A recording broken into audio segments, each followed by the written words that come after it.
এই নাও 50 টাকা নাও। 50 টাকা কিসে? তুমি আমারে চুমু দিলা না, ওর জন্য খুশি হয়ে আমি 50 টাকা দিলাম। চুমু দিলে টাকা পাওয়া যায়? হ্যাঁ।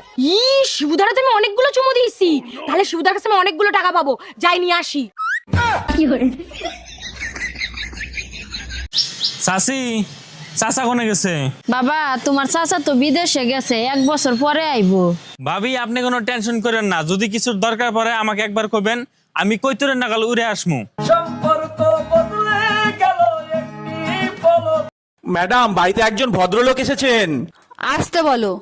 ম্যাডাম, বাড়িতে একজন ভদ্রলোক এসেছেন। আসতে বলো। ম্যাডাম, বাড়িতে একজন ভদ্রলোক এসেছেন। কখন থেকে বলছি আসতে বলো?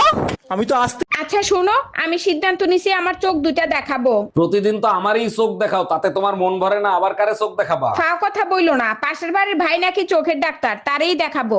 উনি কিন্তু তোমার স্বামী না, চোখ তুইলে হাতে ধরায় দেবে। এ স্বামী না, স্বামীর তো নাম ধরে ডাকা যাইবে না। দাদা শ্বশুরে বলছে স্বামীর নাম ধরে ডাকলে হেলে বলে অমঙ্গল হয়। তাইলে কি কইয়া ডাকবো, কি কইয়া ডাকবো, কি পাইছি। এ কুত্তা খাইয়ে যা। দুলা ভাই আসছেন? আপা তো এইমাত্র মার্কেটে গেছে, আজকে আমি আর আপনি বাসায় একা। বলো কি ছোট কিন্নি, তাই নাকি? তাইলে তুমি এক কাজ করো, তাড়াতাড়ি গোসল করে আসো। আরে দুলা ভাই, আগেই গোসল করব কেন? কিছু একটা করেন, তারপর গোসল করি। গোসল করে খাইতে আসো, তোমার বাপ মায়ের বিয়ের সময় আমার এপ্রিল ফুল বানাইছে। এই মায়া, এখান থেকে বের হয়ে আসো।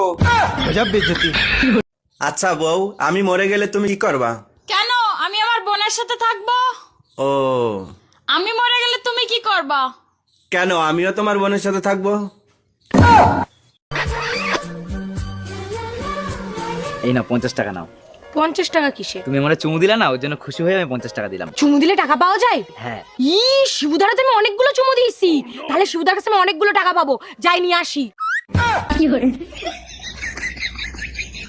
তাই টুম্পা ভাবি তোমারে খুঁজতেছে কেন? লাউডে দিয়ে কথা বলো তো শুনি। জি ভাবি বলেন। ভাই, আপনার পার্সোনাল ফোন নাম্বারটা আমাকে একটু দিবেন? আপনি জানেন এলাকাটা শূন্য ছিল, তারপরে 17টা বাড়ি হয়েছে, তার ভিতরে 11টা 5তলা বিল্ডিং হয়েছে, তার ভিতরে 44টা ফ্যামিলি আসছে, 99টা ছেলে মেয়ে আছে, 56টা ভাবি আছে, কারো সাহস হয় না আমার নাম্বার চাওয়ার। আপনি চাইলেন কেন? আর কখনো নাম্বার চাবেন না, বুঝতে পারছেন? জি ভাই, বুঝতে পারছি, ঠিক কাজ করছো। ডাক্তার, প্রস্রাব করতে গেলে প্রচন্ড ব্যথা করে, কি করি বলেন তো? দাঁড়ান, চেক করে দেখতেছি কি অবস্থা। সর্বনাশ, মেশিন খারাপ হয়ে গেছে। বলেন কি? আমি তো এখনো তো বিয়েই করি নাই। আরে আপনার মেশিন না, আমার চেক করা মেশিন। ভাবি, শুনলাম এবার কোরবানি ঈদে নাকি ভাই গরুর ব্যবসা করবে। জি অরুণ ভাই, ঠিকই শুনছেন, এবার বুদ্ধি আমিই দিছি। ভাইয়ের বুদ্ধিতে তো সব হারাইছে, এবার আপনার বুদ্ধিতে কি বাড়িটা হারাবেন?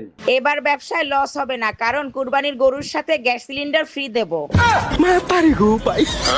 কুরবানির গরু কিনতে গেছিলাম, 1.5 লাখ টাকা কইছে, আমি 30,000 টাকা কইছি, দিল না। তোমার কপাল বলো গরু কথা কইতে পারে না, তা নাইলে তোমার খবর ছিল। যদি গরু কথা বলতে পারতো তাহলে কি বলতো? এ সুসলা বাপারি, তুই কি গরু কিনতে আইছো না পোল্ট্রি মুরগি? হ্যালো, শোনো, গরম একদম সহ্য করতে পারতেছি না, আজকেই তুমি আমার এসে নিয়ে যাও। ফাজলামি করো? তোর বাপের বাড়িতে এসি আছে, এসির ভিতর আবার গরম লাগে কি করে? এসিতে তো শুধু শরীর ঠান্ডা হয়, কলজা তো আর ঠান্ডা হয় না। তার মানে আমার মাথা না খাইলে তোর কলিজা ঠান্ডা হবে না, তাই না?